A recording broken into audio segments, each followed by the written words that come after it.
Welcome to The Localist, a podcast for small business owners where we talk about the highs and lows of building community through entrepreneurship. I'm your host, author of The Localist book, and small business consultant, Carrie Rollwagon.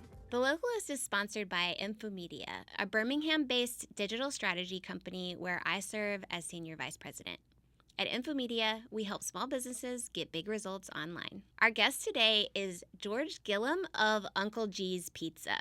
So I'm a big fan of Uncle G's just because I love the pizza. I like their Detroit-style pizza. It's like, I don't know, deep dish, just super delicious. So I like the product anyway.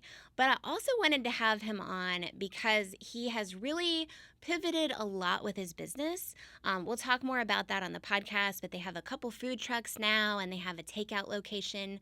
But he's also just been really honest about the journey and the realities of owning a small business. He's honest on the podcast today, but he also shares a lot of behind the scenes on his own social media and on the social media for Uncle G's. And today we do talk about those pivots. We talk a lot about the changes they've made and how they've worked out for them. But we also really get into a lot of the specifics of building a social media presence. We actually kind of nerd out a little bit on the tools and how he actually puts together social media videos because he does a really great job of that. And before we recorded the podcast, George asked me if I was willing to talk about my own views on AI publicly, which kind of threw me for a loop because AI is changing so much that it is hard to actually definitively say this is what I think about AI. But his point was a lot of small business owners are experimenting with AI, and a lot of people are either very pro AI or very anti AI. And as small business owners, we're kind of stuck somewhere in the middle. So we really get into that too. I will say, I did not expect to be getting into AI in a pizza conversation, but I think this is the world we live in, and I actually really love the conversation, and I hope you do too. Welcome to the podcast. Sounds good. I'm so excited to actually hear from you in person because I feel like because you're on social so much, like as the business, but also just as you, I feel like you've shared so many like really open thoughts about small business ownership, which is also what we're trying to do here. So it's exciting to have you here. I'm excited to be here. And also Uncle G's has evolved a lot. Like, I feel like the COVID word for it was pivot. Yeah. Yes. Pivoted a lot. Yeah, we pivoted. Yeah. So for people listening, because I think some people may know you from the food truck, some people may know you from pizza parties. Can you let people know like what is going on with Uncle G's currently? That's a great question. We started out as a food truck in Pelham, and then we moved to like Trim Tab is where a lot of people first found us in Birmingham. And then we were at Ghost Train for a little while, and then we opened our brick and mortar in Riverchase, which is currently still open, but primarily as like a takeout spot. We have 2 tables. So like they're first come, first serve kind of thing, but we're trying to basically focus on it as being like a takeout spot. And then we have the 2 food trucks still, and one of them's at Hop City 7 days a week, and the other one is just like our mobile trailer that goes around and does events and whatnot. But yeah, we're trying to basically just be as active in the community as we can, and it's hard to do social media and marketing in ways that aren't like completely self-serving. And especially when you're trying to market a product, it's very easy to get stuck in this loop of like, here's why my product is awesome, here's why it's better than the competition, here's why it's great. And I think people are kind of tired of being sold to a little bit on social media. So I just wanted to basically introduce another element to our social media that was like not just throwing, our product, selling to you right in your face, but also doing some good for the community. and maybe like inspiring people to go out and like do good things for other people. Um, but yeah, ultimately, I am just trying to make a positive impact, give away a lot of pizza, and then hopefully sell a lot of pizza too. Yeah. So that the pizza party concept or donating, it's uh I don't think I'm getting this right. So tell people how it works. But essentially, I could go and say that I want to buy pizza for this group that I feel like is doing great work. So I could donate toward that. Yeah. And you would actually go, you show up, you bring the pizza. So it's also like a full circle loop that like I could just be an anonymous donor and then see it, like actually see you at the place and see people being happy and Yeah, stuff. yeah. Is Yeah. that how it works? Yeah, basically, yeah. So there's like on our website, there's basically two channels in the donation page. One of them is just requesting a pizza party for someone, like basically nominating a group of people. And we try to hit people that are like at work and doing a job that is like maybe they don't get as much credit as they should for doing that job. So we get a lot of like firefighters and the NICU, yeah, Salvation Army. Salvation Army, yeah, exactly. So, and then there's this other feature on our website where you can like donate money towards pizzas for these. And the way that I'm doing it right now is just keeping track of people's names, and then on the next video shouting them out and saying like this person donated 3 pizzas, this person donated 2 pizzas, that kind of thing. Well, it's cool. I think the first time I saw that, I think you were doing a post about kind of like just a very transparent post saying like we need money. Yeah. And one way you can do this is like, did you know you can also, you may have introduced it before, but that's the first time I saw it, which I was like, this is cool because like I'm at home right now. I'm not going to drive to the food truck and be like, and also like 1 or 2 slices is great, but it also maybe doesn't do as much as saying like, okay, well, right from here, I can feel good about something and just buy a whole pizza. Yeah. Like if you're feeling generous, you can just like buy a pizza for someone, and you can physically watch the pizza going into people's hands on social media, which is cool. And this is a little bit like, I don't know if this is weird, but like as we talked a little bit before, but like the world is weird right now. Maybe the world is always weird, but it's very weird right now. I have found that just doing something physical, like donating money somewhere, especially if not everybody has it, but like, I have enough to donate a pizza, like to be able to say, like when I am like scrolling on social and you're like, oh my gosh, the world is a mess. Like doing something actually does. I know you're not supposed to do it to make yourself feel better, but it does make me feel better. Well, no, I think you are. You are supposed to do it because it makes you feel better, I think. I don't think we should be shy about that because, like, it's important. Like, connection does make people feel good, and doing positive things for other people does make you feel good. And there's a reason we get a dopamine rush from that, like it's because we should be doing that more probably. I think so I think it's kind of a brilliant strategy because again it allows people another way to buy from you even when you're not necessarily like in Riverchase or like at Hop City or wherever the food truck is. And it also gives you that social content. So I think, I guess I was saying, like, should I do that? Like, is it fair to do it when it's selfish? Like, it's also, I think, for a business, like, I think it's still fair for you to do it, even though the business is getting some benefit. You're selling pizza and you're getting social content. It's such a good point because I think that basically we have to be honest with ourselves about social media and how basically everything that you see on social media is marketing, at least if it's coming from like a business. And a lot of times even as a person, like a lot of times we're marketing ourselves whether or not we're thinking about that strategically, but 1,000%. Absolutely from a business for sure. So. Yeah.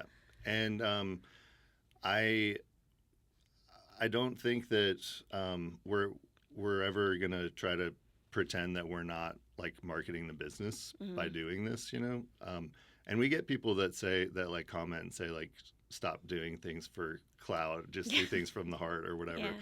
And it doesn't really bother me because I know that we're just doing something positive, you know? And so I think that even if it is marketing, like, yeah, I want my business to stay alive.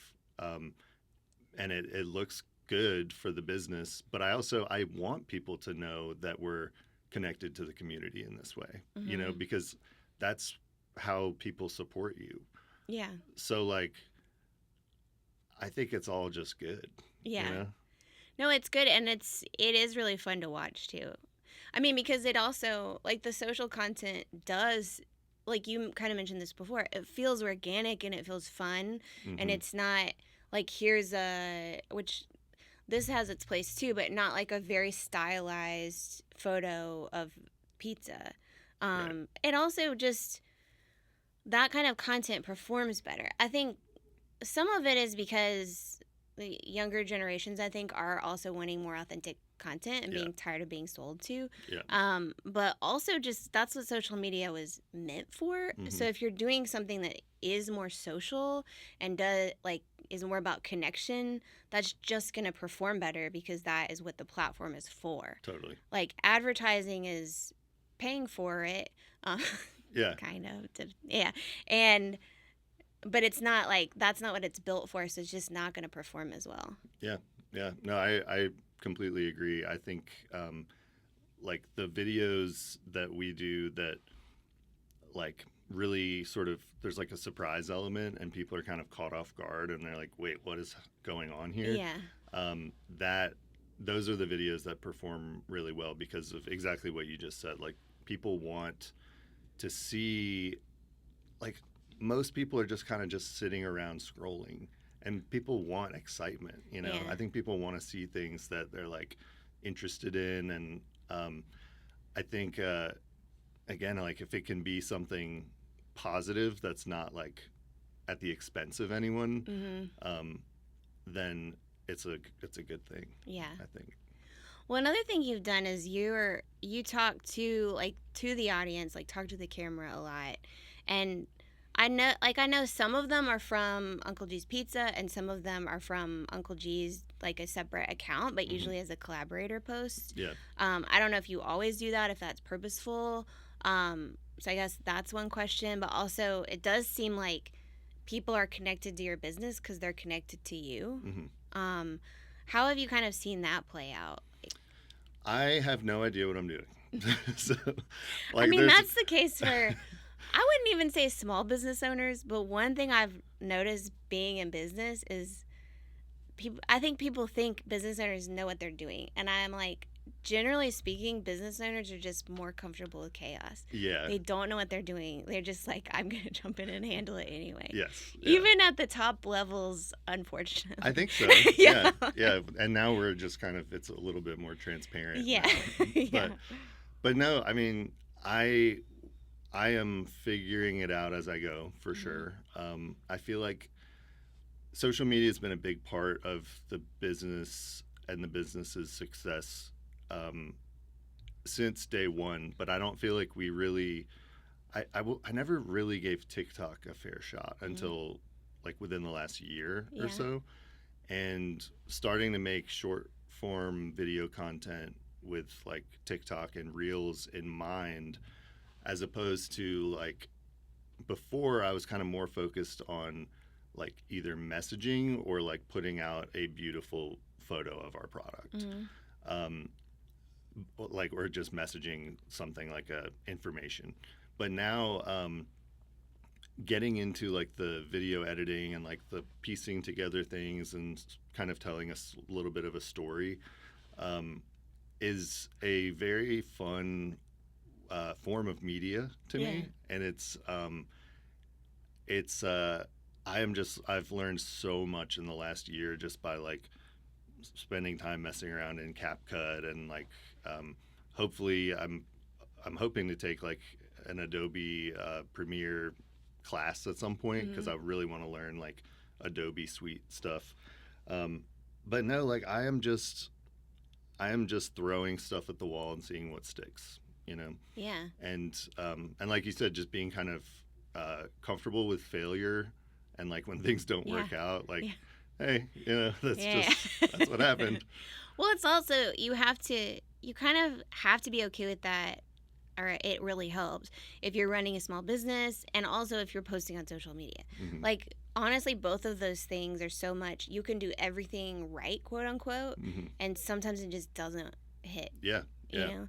It Yeah. There's no rhyme or reason to it Yeah. sometimes, Yeah. and like my wife has been posting stuff like on her personal account, and Mhm. like she will post a video that I think is so funny, Yeah. and it'll get like 200 views, and Mhm. then this other random one will get like 35,000 views, Yeah. and it's also a good video, but it's like I don't know what the difference is, Yeah. and so I think that there's like an element of constantly trying to decode the algorithm Mhm. and please the feed. Yeah. It's Yeah. like Yeah. whatever. And the Instagram CEO now is like putting out videos saying like how the algorithm works and like what their Mhm. new features are.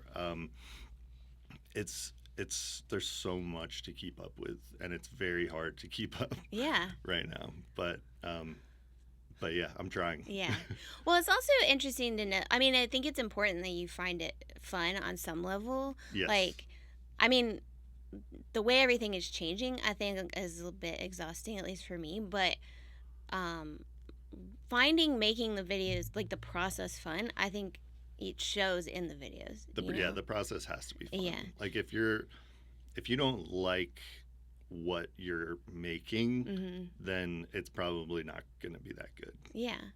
Do you, like, just process wise for those things, do you like have a whole library of B-roll that you pull from, and are you really organized, or are you more like I shot this today or this week and I put it together? I want to be Yeah. organized. Like Yeah. I have aspirations of like organizational Same, yeah. aspirations, but no, it is so chaotic. Yeah. I should probably have like a big external hard drive that just it has like folders and Yeah. stuff in it. Yeah. But no, right now like it's pretty much just all in my phone or in the cloud, and I'm just setting up a tripod and Yeah. letting it rip basically. Well, I think also people forget that you can do that. Like I tend to be a person, I want to make the whole plan and be like, here are all the things, but then I don't do anything. Hmm. Like when I do that, especially when it comes to video, when it's words, because I was a writer, that process works. But with something it's totally new for me, like, and especially for social, it's more like just get it out, get something out there. Yeah. Done is better than perfect, I guess. Yeah. Yeah. Like, Yeah, like that. I think another thing that I've noticed is like the videos that I kind of just throw together and throw online, those Mhm. tend to perform better than the ones where I'm like meticulously selecting the music and like doing all Yeah. these. And I think that there's like a happy medium, but it is very frustrating getting into a creative pursuit when you don't really have the technical ability yet, and you have like a vision but you can't execute it because you just don't have like the muscle memory or like you haven't learned the dashboard or whatever it is that you're working with. So pushing through that like uncomfortable, frustrating couple weeks Yeah. of like learning the craft or Mhm. whatever, I think is key. And like we should all encourage each other to push through that, Yeah. because when you do finally like sort of start learning it, and developing the skills, that's when like the creative juices can really come alive. Yeah. And you can start just making stuff that like you're envisioning. Yeah.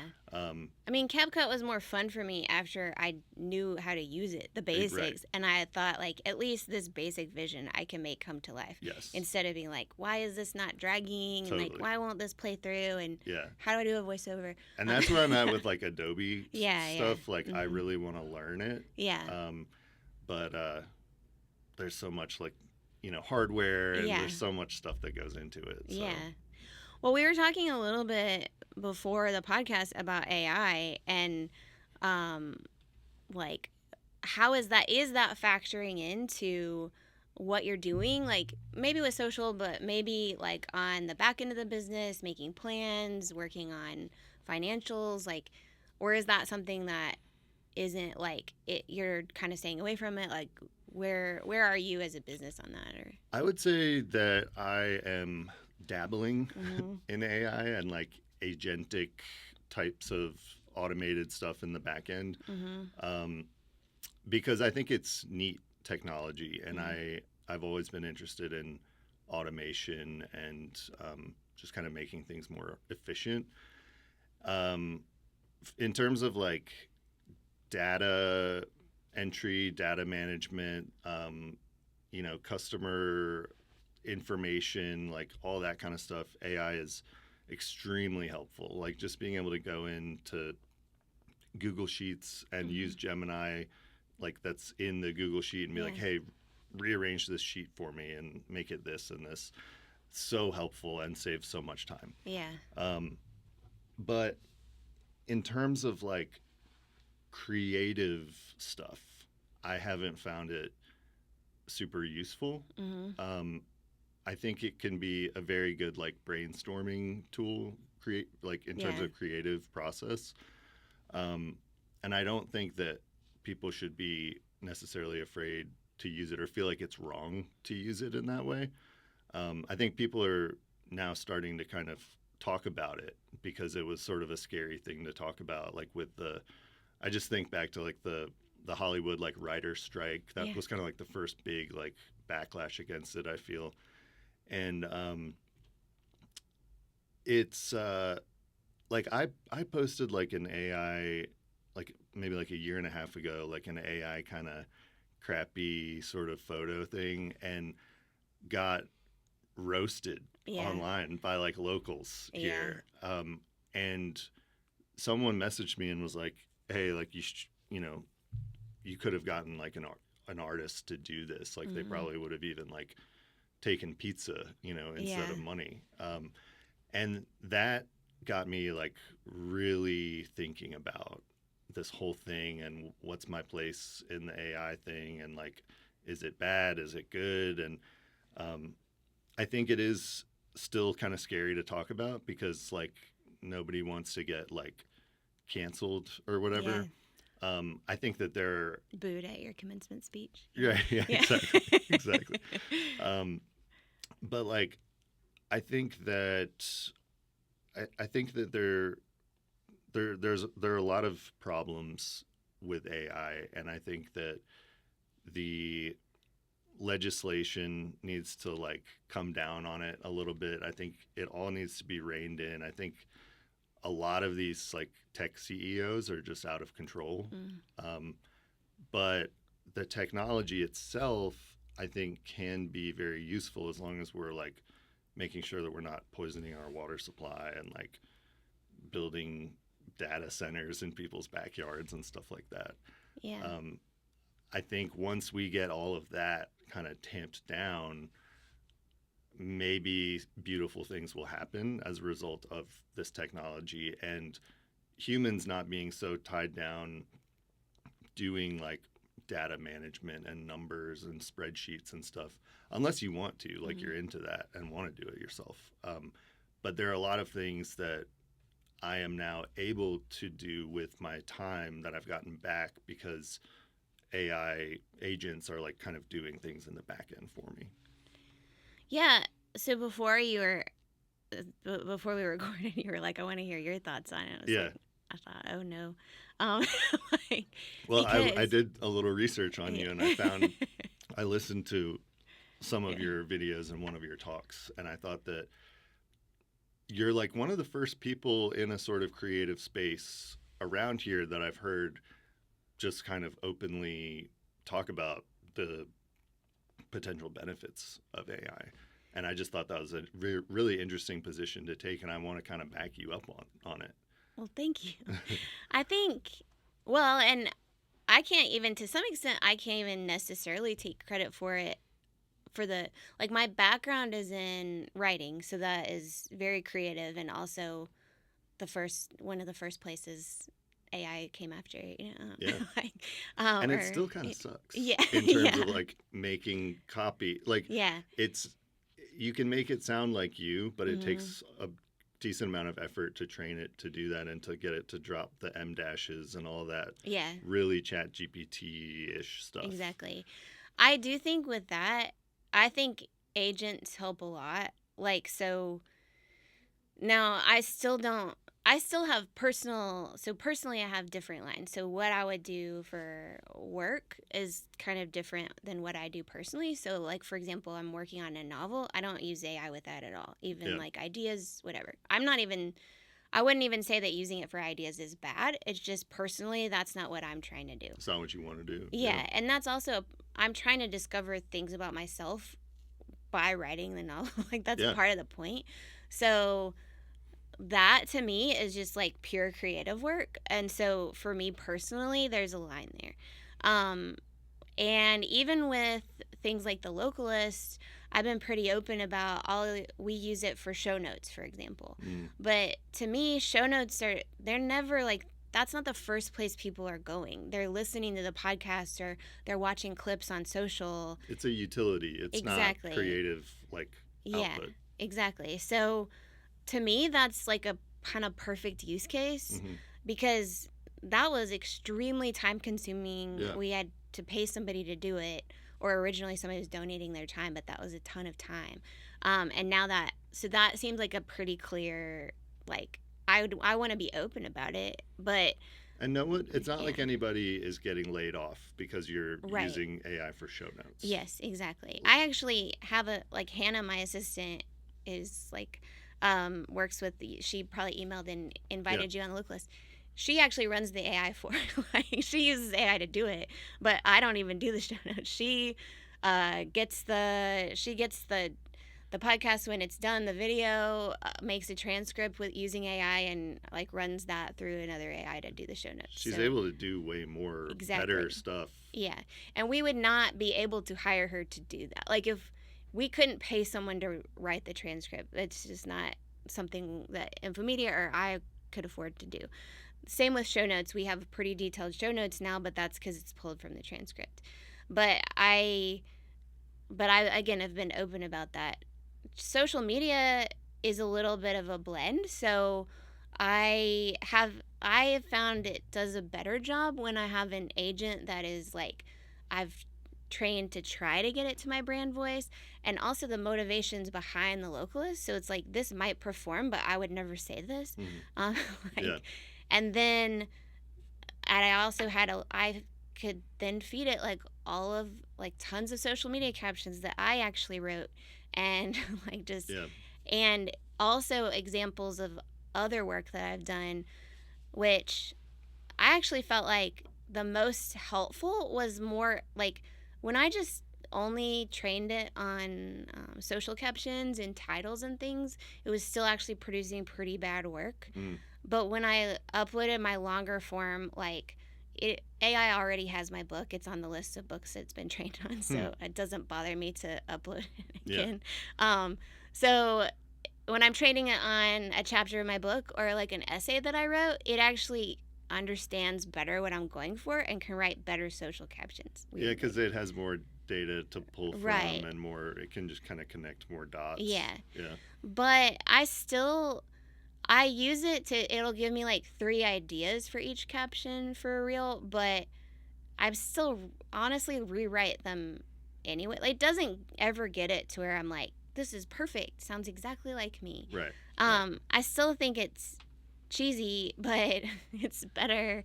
It's closer than, and for me, writing a caption is not, it's like banging my head against a wall. It's a utility. Again, it's not like, it's not the part, like, I'm not going to Reels to like read your captions. Yeah, exactly. You know what I mean? Yeah. But for my newsletter, that's important to me that it sounds like me, so I don't use it for that. Same. I completely, every week I type it out and I leave, I messed up punctuation. Yeah, I leave it. I want people to know that a human wrote it. Yeah. But honestly, what forced me to have to do this is my job at Infomedia, because I run a tech company. So I was also naturally I'm more of a a Luddite kind of, like, I still write on paper, but not everything, but I use paper. But it's also my job to make sure, we have like 35 people working here. I want them to have jobs. And so I can't ignore this major tech advancement because all that would do is make everybody out of a job. Yeah. So I needed to decide, do I move on to a different job, or do I say, like, I need to learn about this? Yeah. So I think that helped me get out of my head about it, like, earlier on. And also because I work in tech, I also have easy resources to be able to ask people, like, what do we think about this? What is this really doing? But it's hard to talk about because also there is so much backlash, which I understand. And it's good. Like, a lot of it's good. Like, it's these, like I said, like, these companies have kind of been given free reign to do whatever they want by the federal government. And, like, for, like, the next 11 years, I think. And why? I didn't agree to that. Well, that's I should probably write about this, but I have a lot of thoughts on the government. So often with tech just completely turns off, is like, well, I don't understand the tech. Right. But it's like with not just AI, but take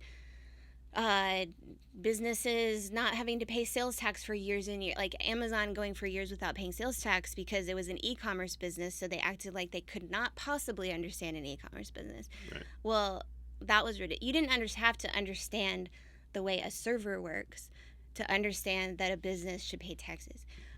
Right. Social media and kids, like, you don't have to understand, like, you don't have to understand molecular biology of how, like, alcohol works to say, like, that's not good for children. Right. But for some reason with tech, as a government, we just are like, oh, well, I'm confused, you know? Yeah. And I think AI is the same thing. Like, there are some things that are clear that you do not have to understand the technology to be able to legislate. Yeah. I don't have a ton of hope that's going to change, but like, it's frustrating. I don't know. I mean, like, people are getting pretty mad about these data centers here in Birmingham. I mean, I'm sure you saw, like, it's getting pretty lively, and I think it's great. I think it's nice to see people out passionately, like, you know, campaigning for whatever they believe in. So I think the backlash is valid, and it's, in many cases, it's good. But I don't think we need to throw the baby out with the bathwater per se, you know? Well, and that's what I think, like, for small businesses and even people who are already working in companies, it's like the choice, if you're an artist and you're making your living as an artist, I totally understand being able to say, like, I have chosen not to learn it. But if you're making your living in a lot of other ways, I feel like the choice is just, like, if you're not engaged with it, at least to make those decisions and to understand it enough to make those calls, like, I feel like we'll just get left behind, and I don't know that that's useful either. Yeah, I mean, I think it's, in terms of, like, for me as a business owner, it's extremely useful technology in the back end in terms of, like, processes and, like, I'm teaching it how to run payroll for me. And I'm really, like, again, it's not taking any jobs from anyone other than me. Yeah. It's just doing stuff that I would ordinarily be doing, and stuff that takes up on a week-to-week basis a lot of time. And getting that time back is crazy. But and I see the other argument too, though, is, like, I just built a website I just rebuilt our entire website with AI. Yeah. And 5 years ago, it probably would have been like a $10,000 website. And that could have been money going to someone like a web designer locally. And I would love to do that. I can't afford to do that, though, you know? Well, and I think so often, especially for the small business conversation, it's like you do one version, and then eventually when you can afford it, you do another version. And that's kind of what almost all small businesses have done the whole time, you know? Yeah. Now AI puts more of that, like, more. But, I mean, I think that's the thing. Like, if you hadn't built it with AI, I'm guessing you didn't have $10,000 set aside. Right. it would have just been like, I'm not doing this now. I just would have had a crappy website. Yeah. And I think that's actually what often happens. And so I run a website company, but we don't, like, we think for most startups, something like AI or like a page builder or something like that is usually your first step, Yeah, I don't know what it's like being a web builder right now, but I would imagine that, like, you would still have a job, but you're just really, like, you're able to do maybe 10 times as much. Yeah, it's a mix. I think there's like we can 10x, as the tech bros like to say. Yeah. And I know it's not really that. Right. But we can increase the volume, but also there is still a need for there's still a need for complex coding. Yeah. It's less, which Infomedia wasn't doing this anyway, but it's less like the smaller sites, like we're often building sites for like 5 million plus companies who have like 5 subsidiaries. Yeah. And they have complex security needs, and they have complex needs where the sites have to talk to each other, and a vibe coded site would really cause major issues for them. Yeah. So that's where they would choose like an Infomedia. But it's kind of where we were anyway. Mm-hmm. Already I would have told, and this is not at all in a bad way, but I would have told a small business, like if you had come to me and said, I want to build with Infomedia, I would have said, that's probably not the best option. Like, this is not the best use of your money. Right. Right. Because it's not, what the site needs to do is not complex. Right. Now, if you have a pizza calculator and I don't know, whatever, that... I am building one, actually. Okay, yeah. I'm in the middle of building that. Yeah, so are we going to see the little, like, Uncle G is putting your pizza in the oven? That would be so cool. I would love, like, basically everything Domino's does with their website is incredible. And vibe coding puts that within your reach. But again, like, there aren't huge security risks to, like, if you're hacked and it looks like you're putting the pizza in the oven when you're not, it's not, the stakes are not super high. Right. So I think those are the times. I do think AI does make these things, it makes small businesses able to compete a little bit more because you are competing with Domino's. Yeah. And they have a budget for all of this stuff and you don't, but to be able to say, I can do this. Now, I think you're also applying, like, you're personally thinking it through, and that's what matters. We also see a lot of small businesses that everything they're putting out, it's like you can tell by looking at it. It's just slop. Yeah. And I think that there's, like, what you post, like, you're curating, whether you realize it or not, you're curating and, like, letting the world know what kind of your taste is. Mm-hmm. And people, if you have bad taste, people aren't really going to subscribe to what you're putting out. Yeah. Mm-hmm. And a lot of that, like, AI generated imagery stuff is still just really bad and just slop. Yeah. And you can tell, like, it's really easy to tell, I think. But there's a big learning curve, I think, for businesses, because business owners tend to be, like, scrappy, and, like, use whatever we have at our disposal. Yeah. So, like, if you aren't really exactly sure of what you're doing and don't really have, like, a strategy for your social media content, and you're just sort of, like, putting out AI generated stuff, it looks sloppy and it feels sloppy, and nobody really likes it. Yeah. And then it doesn't perform. It doesn't perform. So many people look at social media like, I checked the box. I posted on Tuesday, and that's what I said I was going to do. Yeah. It's like, what's the point of that if no one's interacting because it was bad? Yeah. So, well, okay, if we've gotten very deep into the tools, and obviously I enjoy this, it's fun to talk about. Yeah.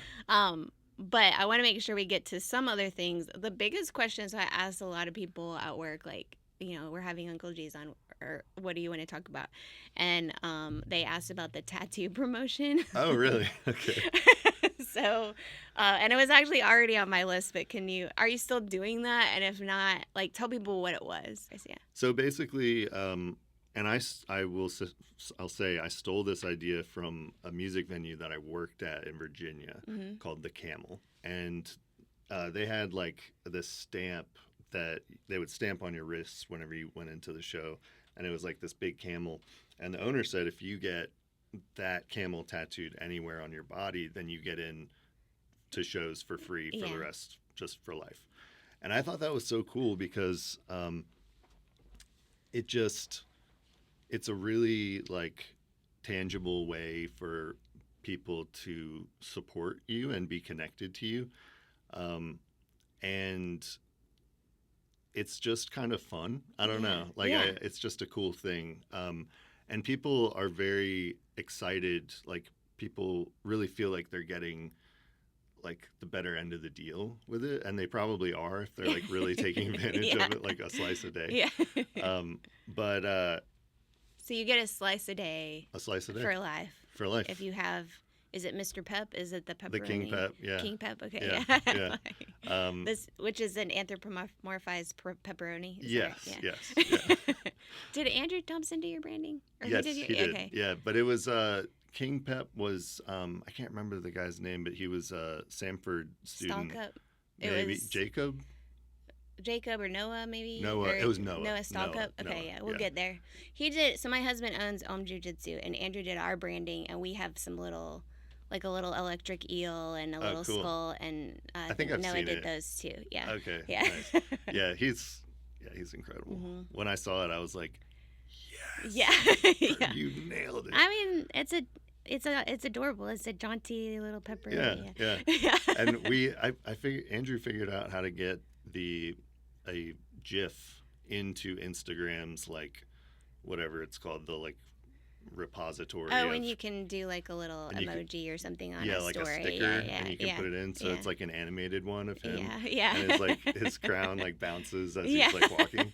It's really cute. So I try to throw that in there sometimes. Yeah, I think Instagram penalizes me and doesn't like when logos are in videos. yeah, so yeah. those don't really do Yeah. that well. But no, it's the promotion or the tattoo thing has been a lot of fun. People always like come in with their tattoo and show it, like Yeah. if it's on their leg or Yeah. whatever. We always try to get a picture. But no, people were like, "That's a horrible idea. Like, don't do this. Like, you're gonna lose so much money." And we don't like we don't feel it at all. It's another one of those things that is just kind of positive. Well, also, I mean, typically I think maybe 4 days out of 5, may get my free slice. I don't have one, but like I don't have any tattoos, so that would be an interesting choice for the That'd be an first. interesting first Yeah. one, yeah. So, like I would, but the 5th day they're gonna buy more stuff. Like you're probably gonna buy more than one piece of pizza. So Yeah, and you're like eventually, and it's just if fun they and promotion. if they like us that much Yeah. to tattoo our logo on their body, and they're Yeah. coming 4 or 5 days a week to get their free slice, Mm-hmm. like Uncle G's is a part of their life Yeah. at that point, to the point where like they're probably talking about it to their friends and recommending it, and that's kind of the other thing with like the community outreach stuff that we do is like I try to say yes to as many people that ask for donations and stuff as possible, because those people that tend to be in those roles of like, you know, getting donations for raffles and fundraisers, stuff like that. Those people tend to be really loud in the community and like sort of connectors. Yeah. And so when we say yes and donate, it creates sort of like a positive relationship with that person. And I hope that they go out into the community and talk about how we donated and, Yeah. you know, blah, blah, blah. So it is strategic marketing in a sense. But it's bad business, I think, if you don't ensure some sort of ROI. Mm-hmm.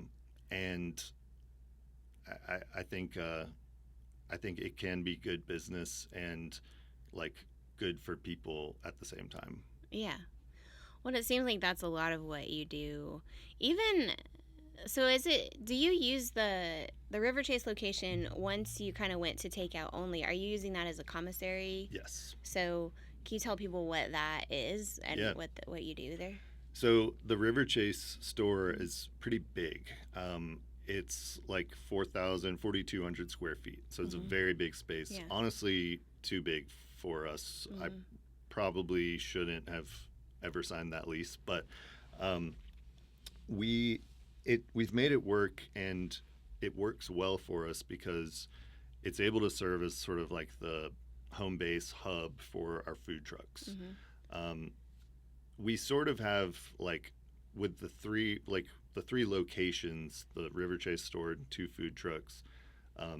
Requires a lot of prep, a lot of dough prep. So we have 2 full-time dough prep people, and between them, they're both full-time. So they're like both 30-40 hours a week, and they just come in and make dough, just dough factory in there. And it's a room maybe twice the size of this, and anytime you walk by, you'll see like pans stacked up to the ceiling. And they're just kind of going to town in there. And so it's very helpful to have a big space to be able to prep for 3 locations. So also, since we have all that space, we're able to rent prep space to other food trucks. And so we're sort of a big commissary in that regard. The health department has made us jump through a bunch of hoops to like get a certain number of spots. And currently we're allowed 12 food truck tenants, and we have to provide space for them to store and space for them to prep and do all that kind of stuff. But that was a pivot, like that was something when I decided that the dine-in centric model was not really working for us. Pivoting to that has really helped keep us alive.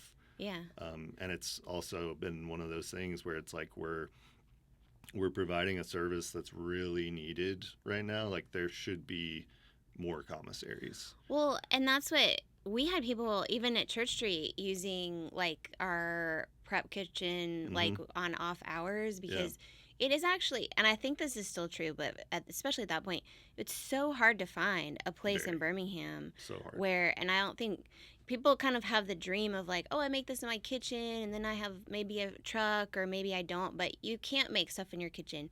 You can't you're sell not allowed that. to, So just legally finding a place, if you have a dream and people like your stuff and you've worked through your product, actually finding a place to prep it or to have a home base for a food truck is extremely difficult here. And the health department doesn't help, No, not at all. There's not really not really anyone. You kind of have to like get into and like talk to people and ask questions. But no, you're right. It is extremely hard, very scarce, and we have people basically beating our door down for spots. I mean, we get at least 1 or 2 inquiries every day about spots. So I think that's like, I feel like there's a theme with all of the things that you are kind of doing is that you're finding ways to be helpful, but it's also good for business. And I feel like you see that with the parties, with the even I think the way you pay people, like I think you pay people like a living wage, and and then you're probably able to keep good people, and it feels like a nonprofit sometimes. Well, it is. I mean, which it is awkward. Like, we've had several people on here who are like, it's always a line. Like, am I a nonprofit? Am I not a nonprofit? That's a whole other deal. But I think you are finding ways to do good, and it is important to know like you can do good and still make money off of that. Like, that's all right. It's like trying to find like a place in this capitalistic society and world where we're not just sucking blood, because there's so many people that are just sucking blood and draining resources, and to build something that potentially has the potential to make profit at some point in the future, and provide like a living for me and my family, and maybe put my kids through college. If I can do that without, not at anyone's expense, but also building community, I think that's like the ultimate win. Yeah. Well, absolutely. Well, I would want to keep talking, but I feel like that was a good summary. And we're out of time, so cool. Thank you so much. Well, thanks for having me. So tell people how to get in touch with you, like obviously come to the food truck, go to Riverchase. Yeah. Hop City is open 7 days a week. Mm-hmm. Hop City is been such a great home for that food truck for us, and we've been doing a lot of fun stuff at Hop City. So we're there 7 days. Riverchase is takeout only, but with an expanded menu. Mm-hmm. We do like 16-inch large round New York style pizzas up there because we have a bigger oven. We do the small ones at Hop City, but we don't have space for the big ones. So that's kind of a fun thing that we do up there. Big calzones, big stromboli, stuff like that. And then just follow us on social media. Mm-hmm. Uncle G's Pizza, TikTok, Instagram, Facebook. Yeah. And we'll put all those links in the show notes for people too. So, and then everybody listening, donate a pizza too. So. Yeah, please. It's on our website, just unclegspizza.com, and then click the donate tab. Awesome. Thank you. Thank you. If you like The Localist and you want to learn more about specifics of how to work on your own marketing, we have an in-person event just for you. So on the third Thursday at every month, we meet at Saturn in Avondale for Localist Lab. I bring in different experts from marketing and from websites and all the different things that small business owners have to grapple with, and we hear a presentation on a topic that is perfect for small business owners. We also have free breakfast tacos and free coffee. Tickets are also free. Everything's free. And you can get your tickets in the show notes. The Localist is written and produced by me, Carrie Rollwagon. Our outreach manager is Hannah Cragen. Our showrunner is Taylor Davis. Our sound engineer in the studio with us today is Aaron Duncan. We record right here at Infomedia Studios, and I wanted to thank Infomedia again for sponsoring the podcast and making everything we do here possible. So until next time, whether you're buying from a small business or running one, thank you for everything you do to make our community stronger every day.